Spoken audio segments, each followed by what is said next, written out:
Irmãos, estamos no livro de João, Evangelho de Jesus Cristo segundo o apóstolo João. E estamos no capítulo de número 5, o qual nós vemos a cura de um paralítico que estava enfermo há 38 anos. Falamos sobre o terceiro milagre de Jesus, Jesus mostrando sendo o Senhor da cura e o Senhor do tempo. Jesus ele já havia feito 3 sinais, segundo João. Provavelmente Jesus já tinha feito mais sinais do que 3, mas João ele nos escreve 7 sinais específicos, e esses 7 sinais são para mostrar que Jesus é o próprio Deus encarnado. Então ele deixa bem claro no último capítulo do livro, ele fala que muitos sinais Jesus fez, mas se ele fosse escrever, não ia dar conta de tantos milagres. Mas os milagres que ele escreveu são para testificar que Jesus é o próprio Deus encarnado. Então, ele fala sobre um terceiro sinal, que Jesus cura esse paralítico. Nós vimos que ele estava esperando um milagre ali no tanque de Betesda, das águas, porém Jesus cura ele, mostrando que o milagre não vinha das águas, mas sim do próprio Deus. Nós aprendemos também que Jesus, quando cura ele, isso acontece num dia de sábado. E como eu disse para os irmãos, que até então estava tudo certo, mas por ser sábado, Jesus arranjou um problema para ele.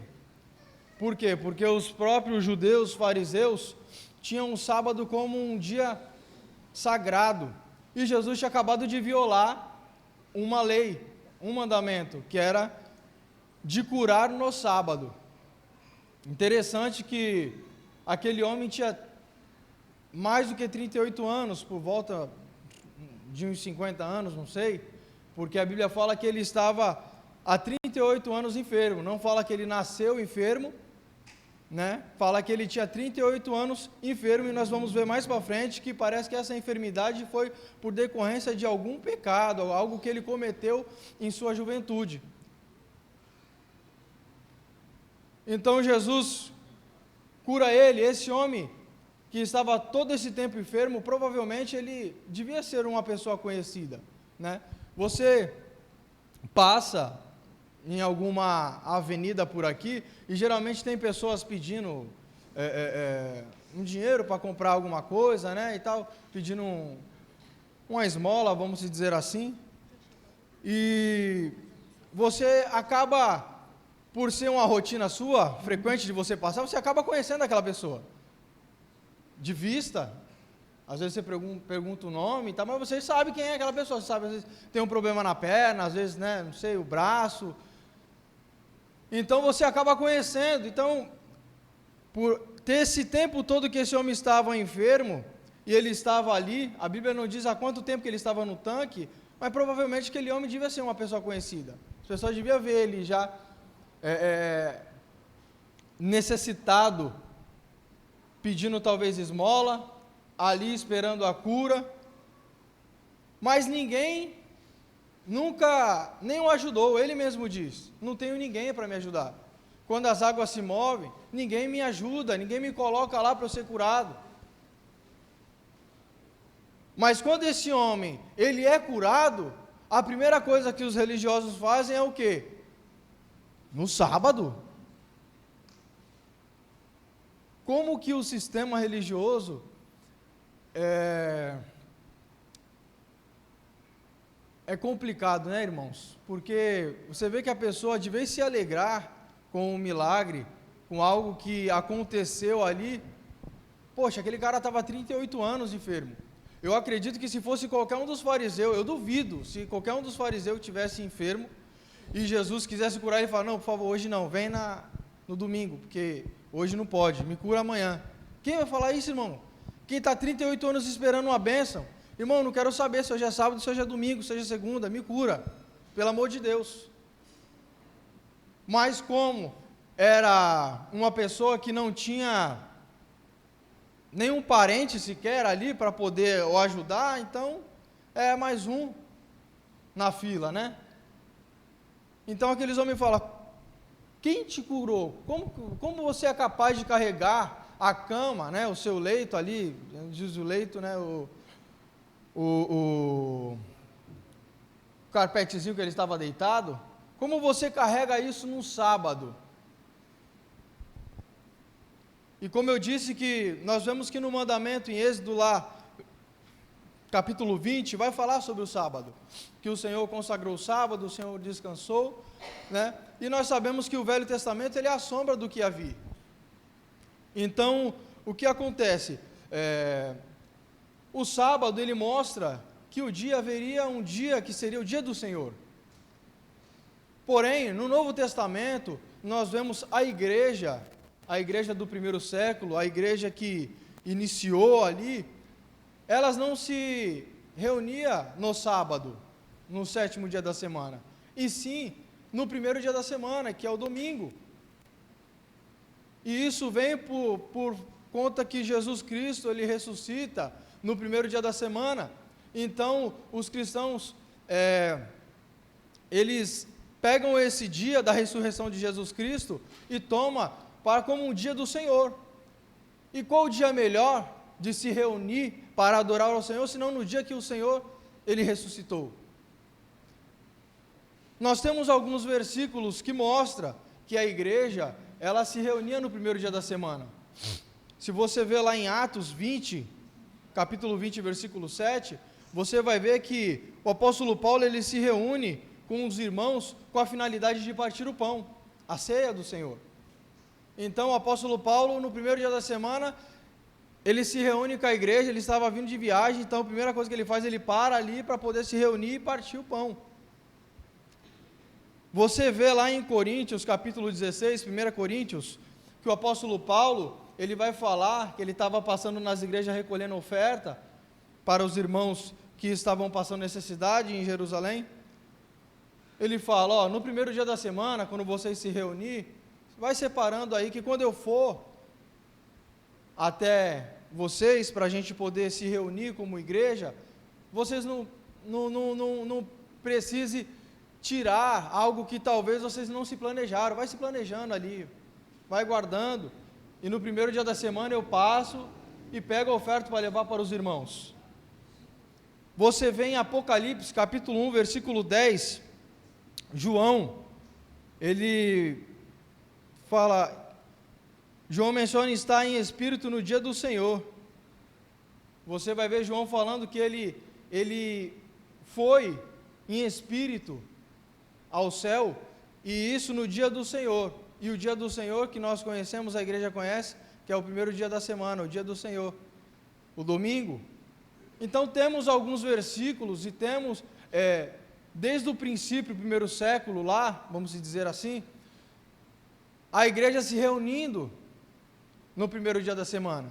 Nós vemos João, o último apóstolo a morrer com morte natural, e ele estava aqui preso na ilha de Patmos, quando ele tem essa visão, e ele deixa bem claro que ele estava em espírito, ele tinha ido em espírito ao céu, e no dia do Senhor, ele fala, tá vendo, no dia do Senhor, no primeiro dia da semana, ele talvez estava em espírito com as igrejas, né? O apóstolo Paulo, ele cita muito, eu não estou aí, mas em espírito eu estou, porque essa igreja se reúne no primeiro dia da semana com o mesmo propósito, a mesma finalidade. Nós estamos aqui em espírito, a gente não está somente reunido com a igreja de São Vicente, mas com a igreja em todo o mundo.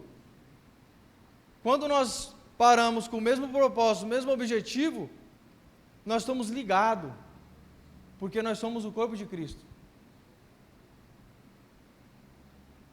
Então, os fariseus, eles ficam perplexos com Jesus.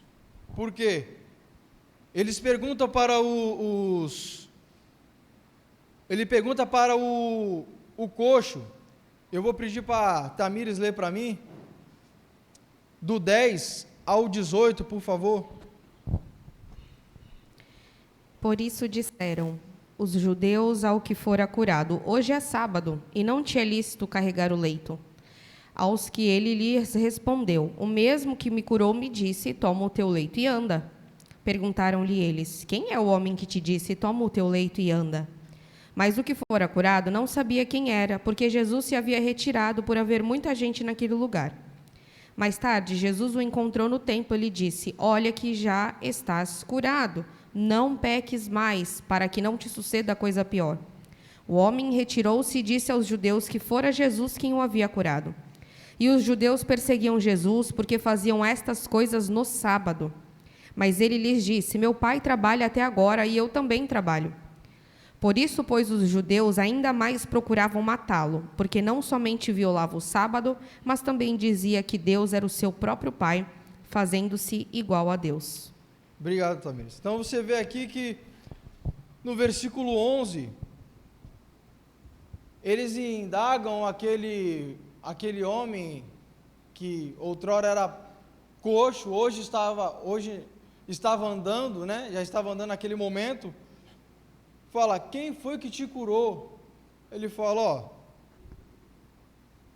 ou melhor, por que você está carregando o seu leito no sábado? Ele fala: o homem que me curou, ele pediu para me carregar. O que ele está dizendo para os fariseus, aqui para os judeus, fala: se aquele homem ele teve poder de me curar no sábado, ele tem poder para falar: pega o teu leito e anda. O que Jesus está querendo mostrar aqui é que o sábado ele foi feito para o homem, e não o homem para o sábado. Jesus curando no sábado, ele mostra que ele não está sujeito ao sábado, e sim que ele é o Senhor do sábado, ele é o próprio Deus.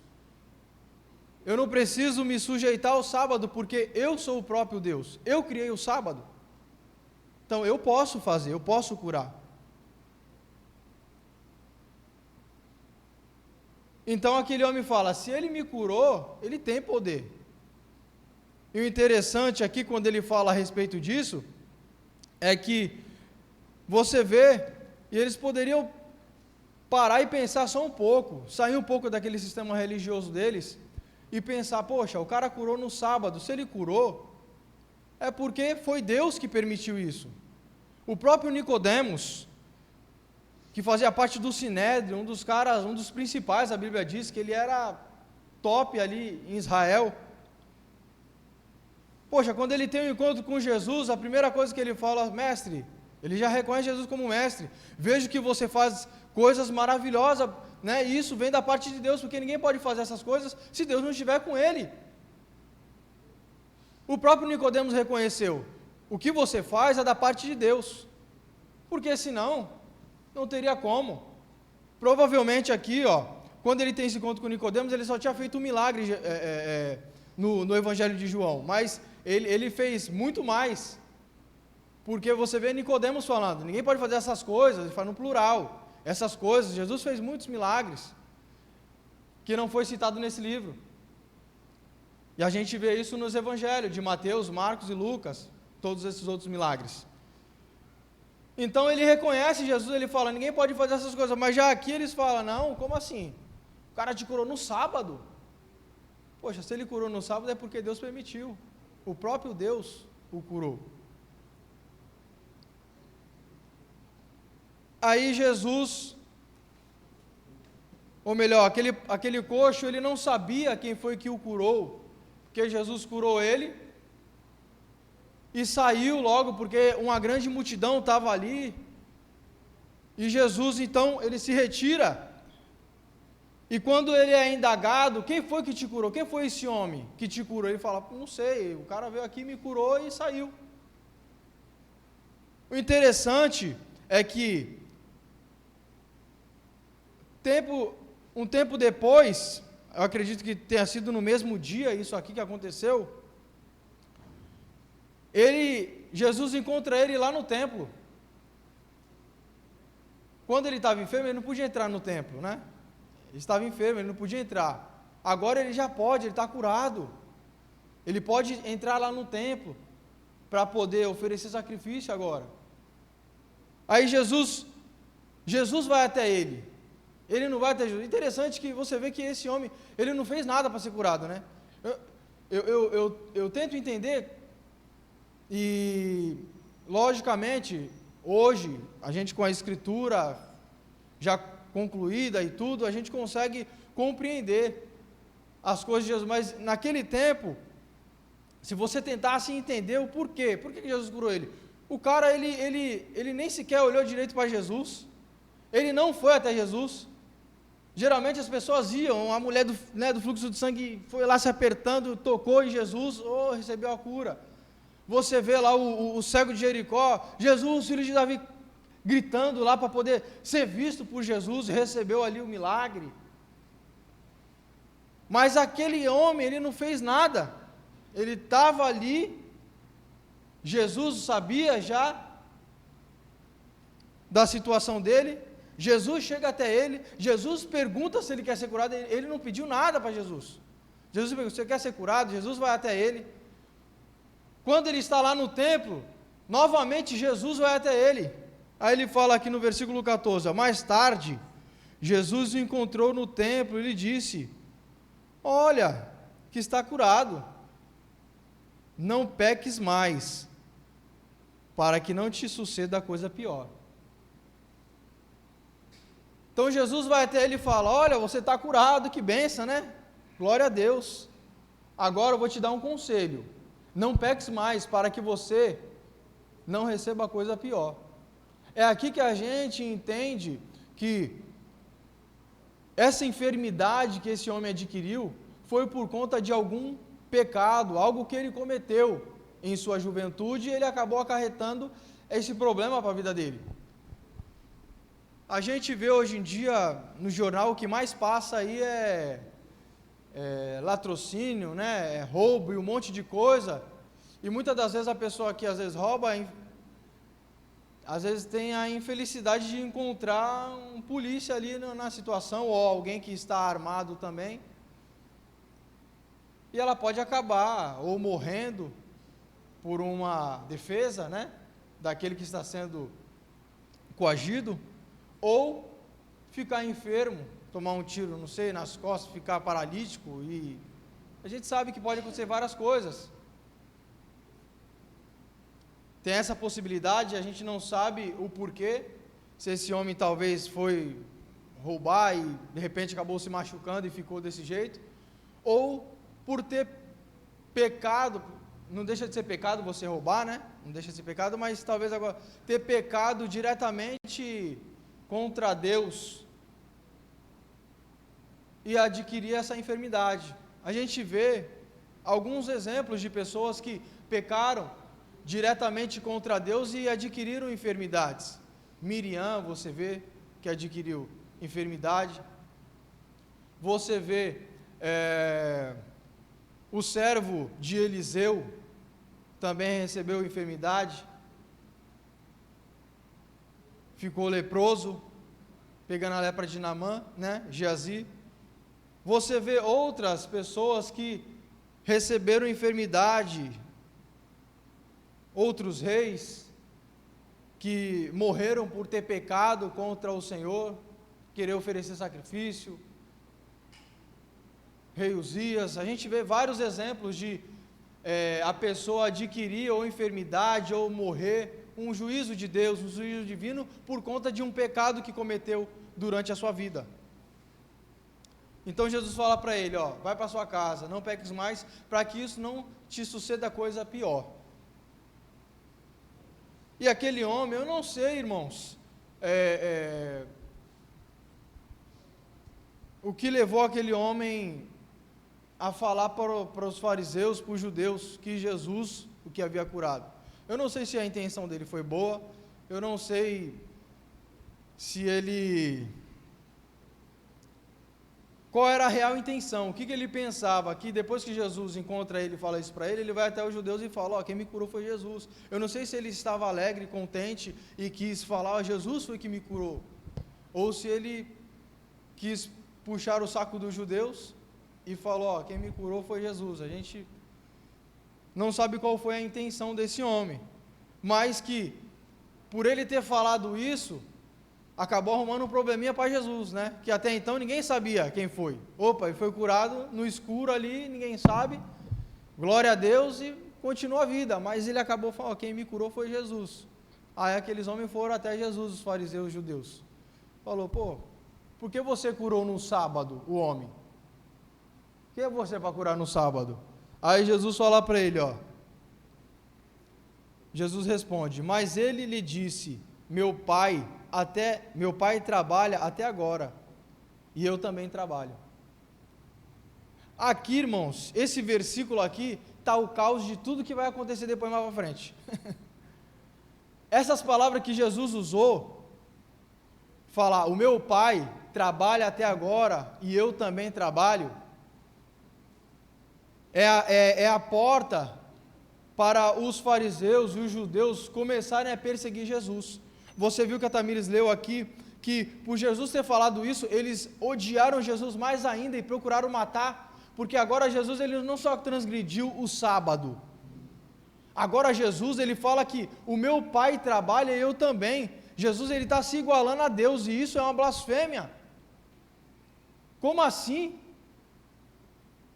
E quando Jesus fala, o meu pai trabalha e eu também, ele não está falando como nós aqui hoje em dia não, né? O nosso pai, Deus, nosso pai, como se fosse algo generalizado, algo, né?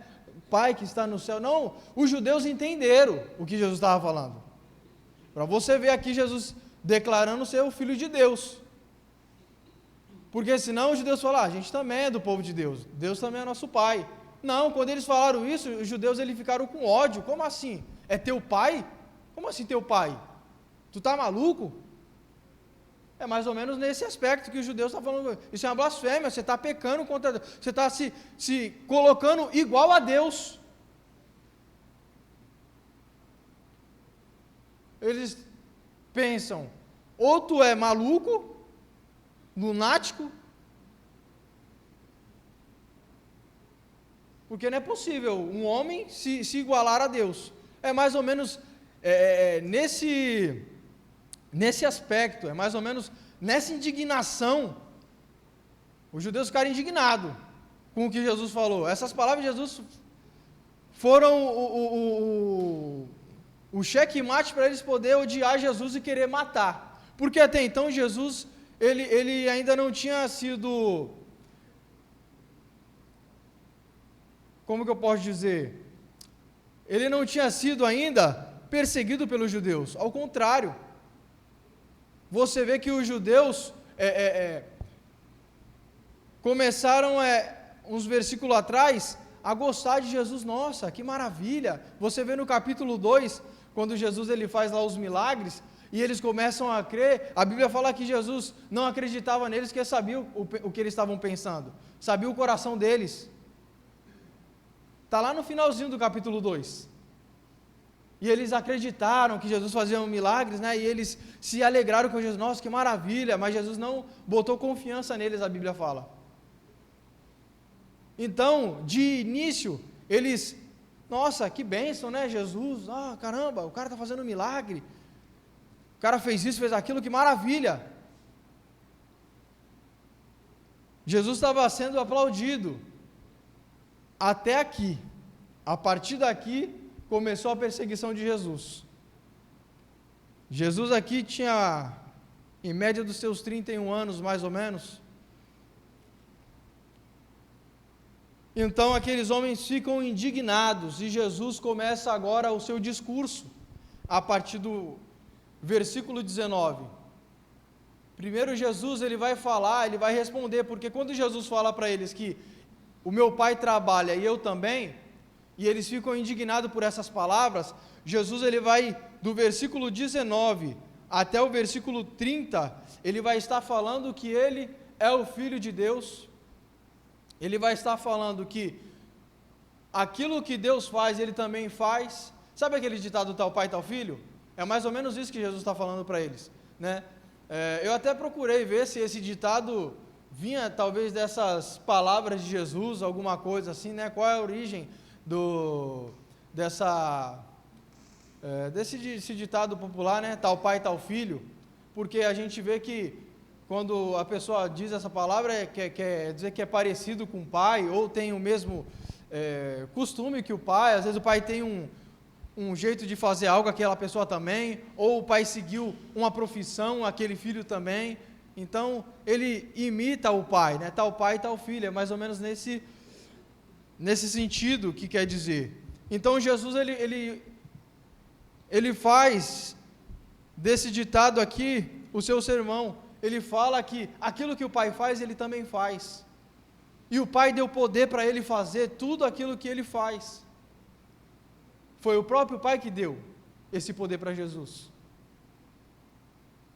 Jesus, ele responde a essa indignação. Os judeus ficam indignados. Como assim? Tu está falando que Deus é teu pai? Tu está se igualando a Deus?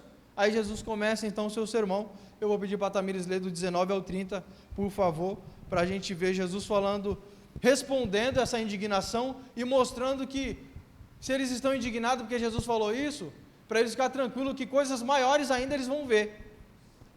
Pode ler, Tamires, 19 ao 30, por favor. Então lhes falou Jesus: em verdade vos digo, que o filho nada pode fazer de si mesmo, senão somente aquilo que vir fazer o Pai. Porque tudo o que este fizer, o filho também semelhantemente o faz. Porque o Pai ama ao filho, lhe mostra tudo o que faz, e maiores obras do que estas lhe mostrará, para que vos maravilheis.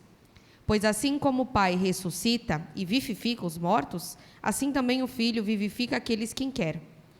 E o Pai a ninguém julga, mas o Filho confiou todo o julgamento, a fim de que todos honrem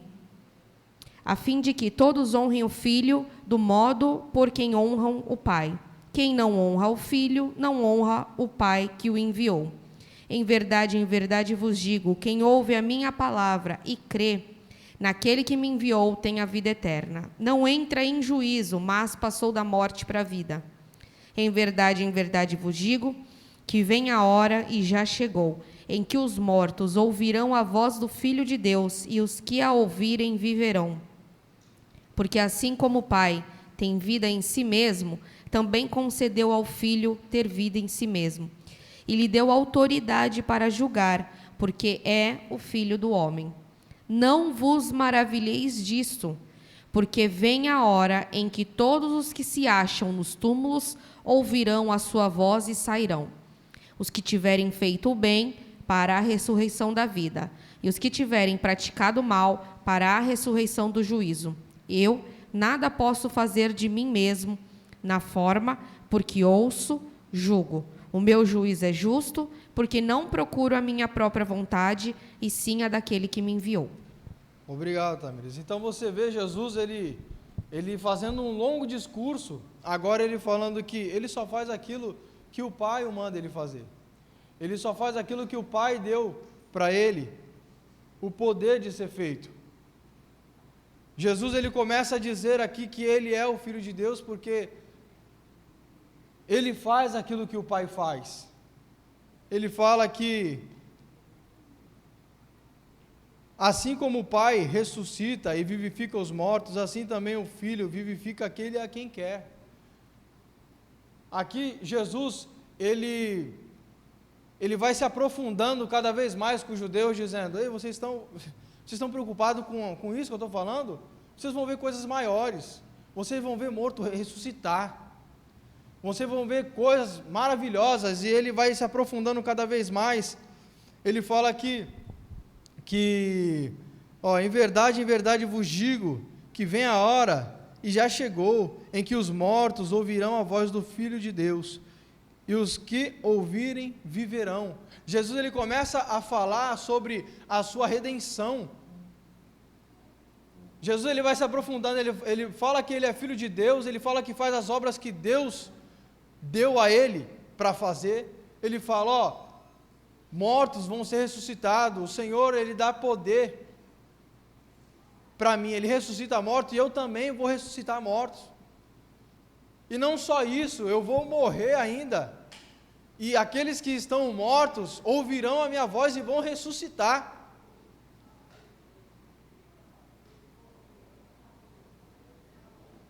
E no final de tudo eu ressuscito.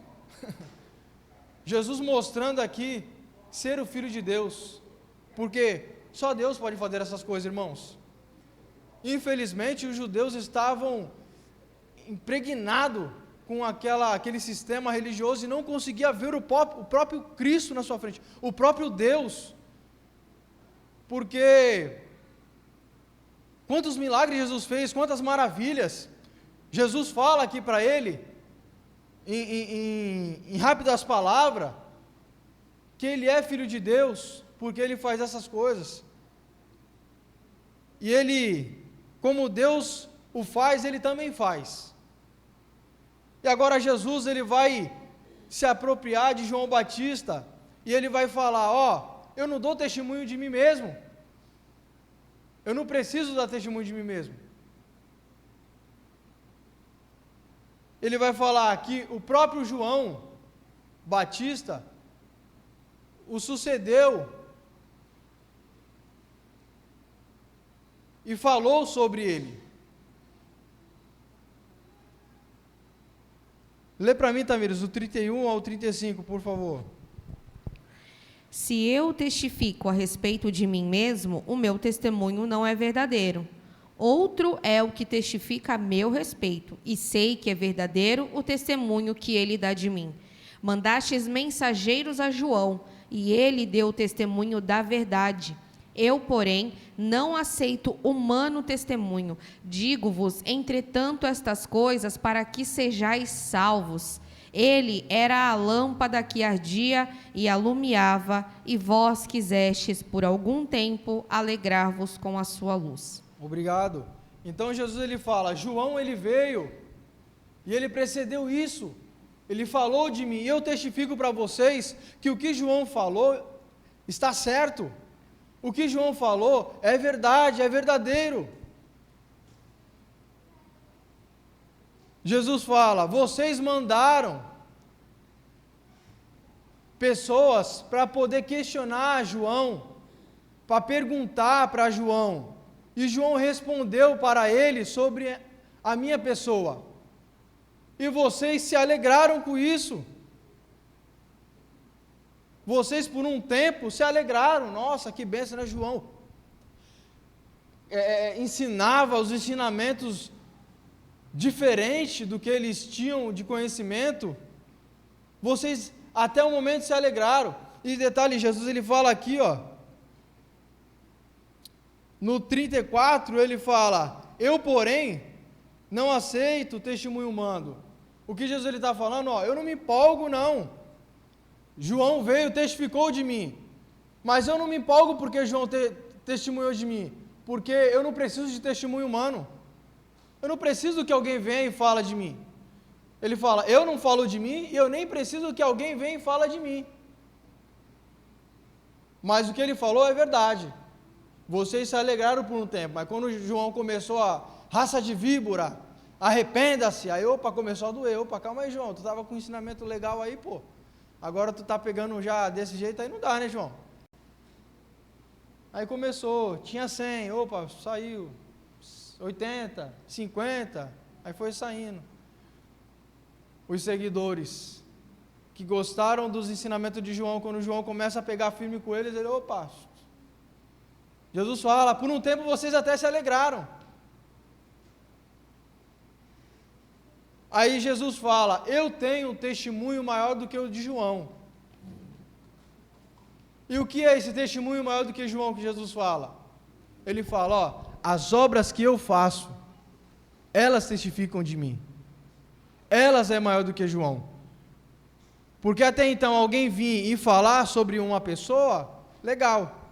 Eu posso fazer ali um bem bolado com alguém, um combinado, fala, geralmente as pessoas fazem muito isso na internet, para querer ganhar like, ganhar curtida, planeja tudo ali, vou chegar aqui, e você fala que você estava com fome e tal, e eu te dou um negócio, beleza? Tá combinado então, hein? Jesus podia fazer isso. Hoje em dia, quantas pessoas fazem isso, na internet, em alguns lugares por aí, você vê em questão de cura, finge que tu estava assim desse jeito, que aí eu vou e tu recebeu a cura, tu levanta e... para poder simular ali um milagre. Então era fácil para Jesus talvez ter combinado com João, até porque João era primo dele, né? João era primo dele. Ó, João, vai lá falar bem de mim, a gente consegue fazer. Mas não, Jesus ele fala, ó, tudo que ele testificou de mim é verdade, mas só que eu tenho um testemunho maior ainda. Os milagres que eu faço, aquilo que eu faço, aquilo que o Pai me deu e que eu faço, isso testifica que eu sou o Filho de Deus. Eu não preciso nem falar. E é aquilo que a gente fala, né, irmãos? O maior evangelismo é a sua própria vida, né? Falar é fácil, o difícil é você viver. Isso é o difícil. Ah, mas eu quero tanto ganhar o meu filho para Jesus, mas eu quero tanto ganhar o meu esposo, eu quero tanto ganhar a minha esposa, a minha neta, a minha irmã, eu quero tanto ganhar isso para Jesus. Eu falo, mas não adianta. Que tal se você, talvez, falar um pouco menos e com as suas atitudes, você deixar o Evangelho gritar na sua vida e aquela pessoa não ter para onde ir, porque ela vê o Evangelho gritando, tu de boca calada, o Evangelho grita pela tua vida, pelo aquilo que você faz. A pessoa chega e fala, não é possível, esse cara ele é diferente. Se você já ouviu alguém falar isso para você, irmãos, que bênção.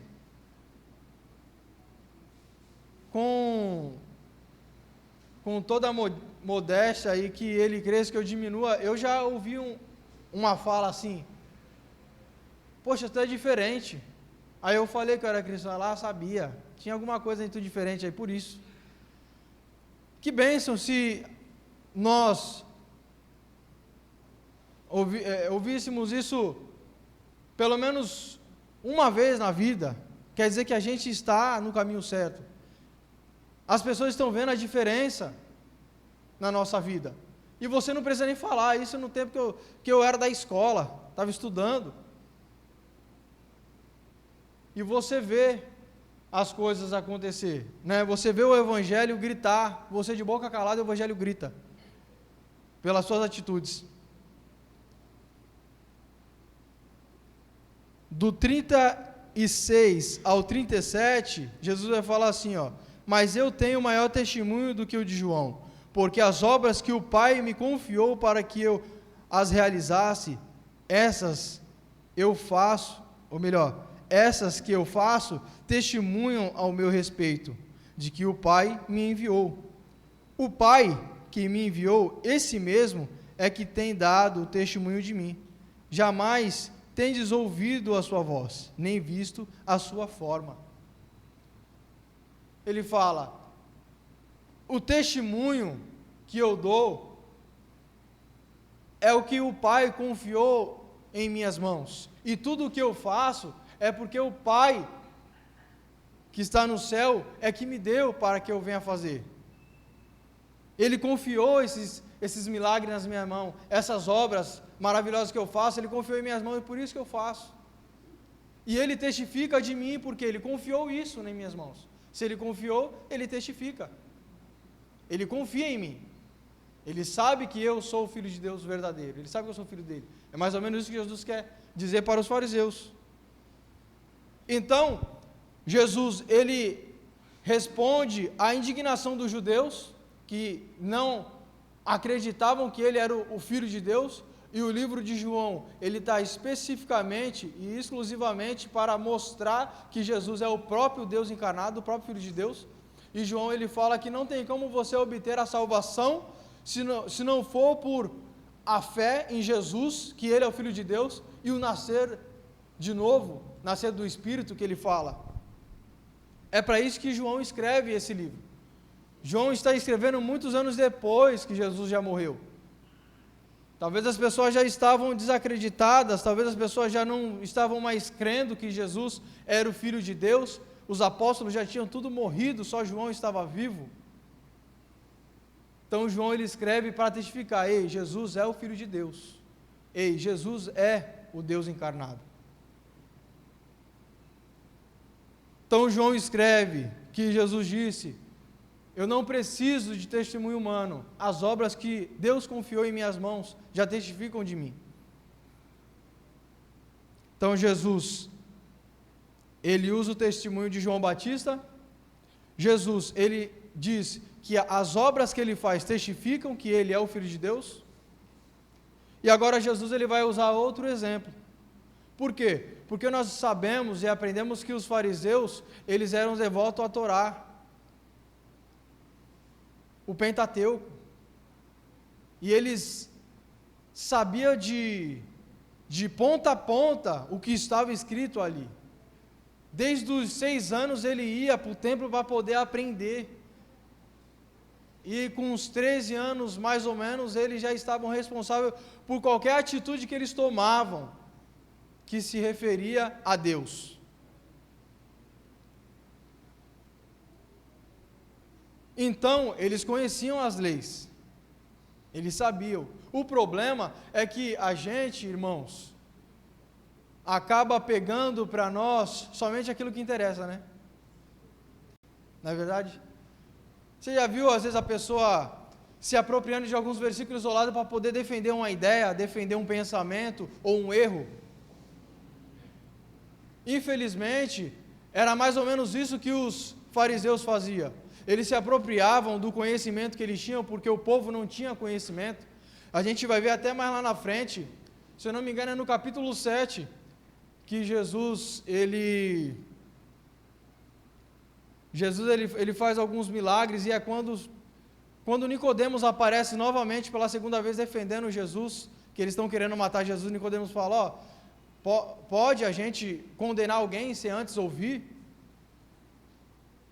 Se eu não me engano é nesse capítulo que os fariseus vão falar, quem é esse leigo aí, mais ou menos essa expressão que ele usa. Quem é esse analfabeto que está explicando coisa aí? Da onde que ele entende alguma coisa? Que conhecimento que ele tem? Que estudo que ele tem para poder falar alguma coisa? É mais ou menos sobre isso. Nós vamos ver mais para frente. Se eu não me engano, vai cair até em uma aula minha esse estudo. E eles tinham conhecimento da Torá. Então, eles se apropriavam, já que eu tenho conhecimento, e a gente sabe que conhecimento é tudo, não é verdade? Se nós temos conhecimento é a única coisa que ninguém pode tirar de você, é o conhecimento. Você tem conhecimento, ninguém tira. E você pode usar esse conhecimento tanto para o bem para o mal. Os fariseus estavam usando esse conhecimento para poder se privilegiar. Então, aquilo que condenava eles, aquilo que pegava no pé deles ali, não é assim, não é tão assim, né? Calma, não é tão assim.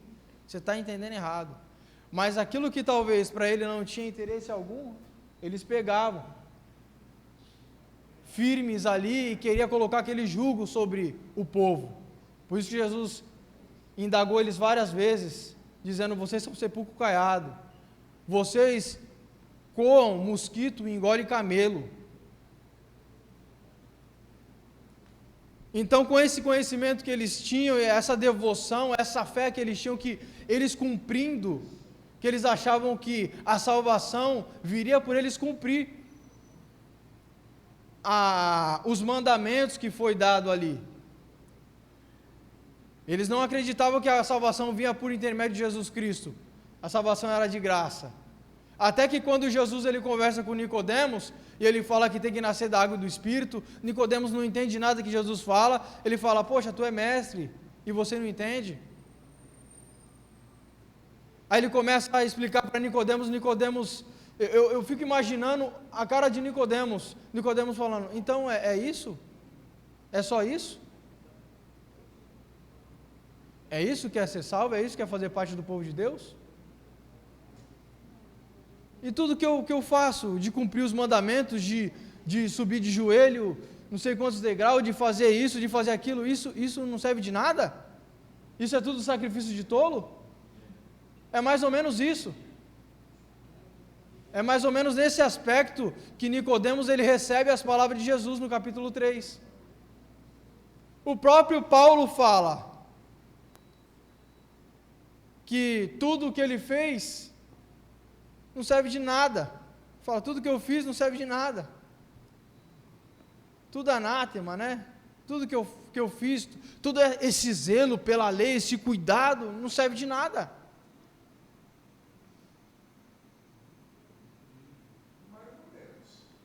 Sim. Porque até a vinda do Cristo, tanto Cristo cumpriu toda a lei, Sim. quanto era obrigação de Nicodemos cumprir toda a lei. Sim. Então, precisamos deixar ressaltar isso. Nós, como cristãos, não cumprimos a lei. Sim. Mas era obrigação não só de Nicodemos, como de todo judeu cumprir a lei. Então, Sim. naquele momento, cumprir a lei não era não fazer nada. Naquele momento, fazer a lei é a obrigação de todo. Até o não judeu deveria cumprir a lei. Porque a lei ela é perfeita, porque não somos nós.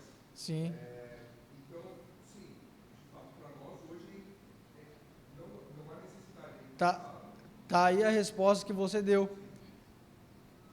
Os mandamentos são perfeitos de Deus, porque os mandamentos são do próprio Deus. O problema somos nós, que não conseguimos cumprir os mandamentos. É por isso que Paulo fala que aquele que quer cumprir os mandamentos em Gálatas, ele está amaldiçoado, porque ele não consegue cumprir. Não teve ninguém que cumpriu os mandamentos, senão não precisava Jesus ter vindo. Então, é nesse aspecto, e o que acontece? Quando eu digo a respeito do mandamento, eu digo que eles esperavam a salvação, ou eles achavam que aquilo que eles faziam era o suficiente para eles ser salvos. Eles tinham a arrogância de falar, eu cumpro Você vê que quando Jesus, ele vê lá a oração do fariseu e do publicano, Senhor, sou miserável, não sirvo para nada e tal, e outro, Senhor, eu dou isso, eu dou dízimo, eu faço aquilo. Eles estavam cumprindo todos os mandamentos, mas eles achavam que tudo isso era o suficiente para eles, e não era, porque na realidade, e Jesus vai mostrar aqui, que eles não estavam cumprindo todos os mandamentos, senão não era necessário Jesus ter vindo. Lê para mim, Tamires, por favor, do 38 ao 47, para nós terminar. Também não tendes a sua palavra permanente em vós, porque não credes naquela a quem ele enviou. Examinai as Escrituras, porque julgais ter nelas a vida eterna, e são elas mesmas que testificam de mim. Contudo, não quereis vir a mim para terdes vida. Eu não aceito glória que vem dos homens. Sei, entretanto, que não tendes vós o amor de Deus. Eu vim em nome de meu Pai, e não me recebeis. Se outro vier em seu próprio nome, certamente o recebereis. Como podeis crer, vós os que aceitais glórias uns dos outros e contudo não procurais a glória que vem do único Deus? Não pensei que eu vos acusarei perante o Pai. Quem vos acusa é Moisés, em que tendes firmado a vossa confiança. Porque se de fato cresces em Moisés, também creríeis em mim, porquanto ele escreveu a meu respeito. Se, porém, não credes nos meus escritos, como crereis na minha palavra? Obrigado, Tamires. Está vendo aqui como Jesus ele fala? Também não tendes a sua palavra permanente em vós. Quer dizer, os fariseus não tinham a palavra de Deus permanente neles. Aquilo que interessava, opa, legal, aquilo que pegava no pé, eles afrouxavam. Ele fala, vocês não têm a palavra de Deus permanente em vós. Vocês não vivem aquilo, porque se vocês vivessem aquilo que Moisés escreveu, vocês iam acreditar em mim, porque o que Moisés escreveu é sobre mim. O Velho Testamento aponta para mim, as leis apontam para mim. Vocês não creem naquilo que Moisés deixou escrito, porque senão vocês iam acreditar em mim. Jesus ele fala para eles, não penseis que eu vim julgar vocês não, quem vai julgar vocês é Moisés, ou seja, a própria lei que vocês são devotos, a própria lei que vocês têm como a lei que salva é que vai julgar vocês, e vai mostrar que vocês não estão salvos, porque vocês não acreditam nela mesmo. É mais ou menos você pregar, você falar de algo, sem você ter fé naquilo que você fala. Vocês falam da boca para fora, Vocês não têm fé, vocês não acreditam naquilo que vocês falam. Se vocês acreditassem, vocês servissem de verdade a Deus, vocês iam crer em mim. Porque o que a palavra diz, ela fala sobre mim. Porque se de fato cresse em Moisés, também crereis em mim, porquanto ele escreveu a meu respeito. Se, porém, não credes nos seus escritos, como crereis nas minhas palavras? Se vocês não crerem naquilo que vocês dizem que é devotos, que vocês acham como certo, acham que isso é a salvação para a vida de vocês, como vocês vão crer nas minhas palavras? Se nem naquilo que vocês dizem que é a verdade, vocês creem? E aqui Jesus, ele termina o seu diálogo com os fariseus. Então Jesus, ele se apropria de João Batista ter dado o seu testemunho, ou melhor, João Batista ter dado o testemunho dele como filho de Deus. Ele fala que ele tinha um testemunho maior ainda do que João Batista, que eram as obras que ele fazia. Essas obras testificavam que ele era o Filho de Deus. E ele fala mais uma vez, pela terceira vez, que agora, aquilo que vocês têm como a verdade absoluta, testifica de mim também. E vocês não acreditam. Se vocês não acreditam nas palavras que testificam de mim, não acreditam nas obras que testificam de mim, se vocês não acreditam no profeta que veio antes de mim e profetizou, o que mais vocês esperam? É mais ou menos nesse sentimento, mais ou menos com essas palavras que Jesus fala para os fariseus. Não se impressione com essas coisas, coisas maiores do que essa vocês vão ver. Vocês estão se impressionando porque eu falei que eu sou filho de Deus? Vocês vão ver, poxa, andar, vocês vão ver o cego ver, vocês vão ver eu andar sobre as águas, que mais para frente Jesus vai andar sobre o mar. Coisas maravilhosas, irmão. Jesus mostrando, e os milagres, como eu disse na aula passada, os milagres que Jesus fez, que João escreveu aqui no livro, no Evangelho, ele só aponta para Jesus, para a divindade de Jesus. É Jesus curando, é Jesus andando sobre as águas, mostrando que Ele é o Deus do tempo, Deus da distância, é Deus da natureza, mostrando tudo, está mostrando Jesus como Deus. Maravilhoso, irmão, fantástico o livro de João. Semana que vem, se Deus quiser, o nosso irmão Adalto vai dar aula do Velho Testamento, né? E depois nós voltamos para o livro de João com o nosso irmão Ricardo. Que Deus abençoe a igreja e agradeço a oportunidade.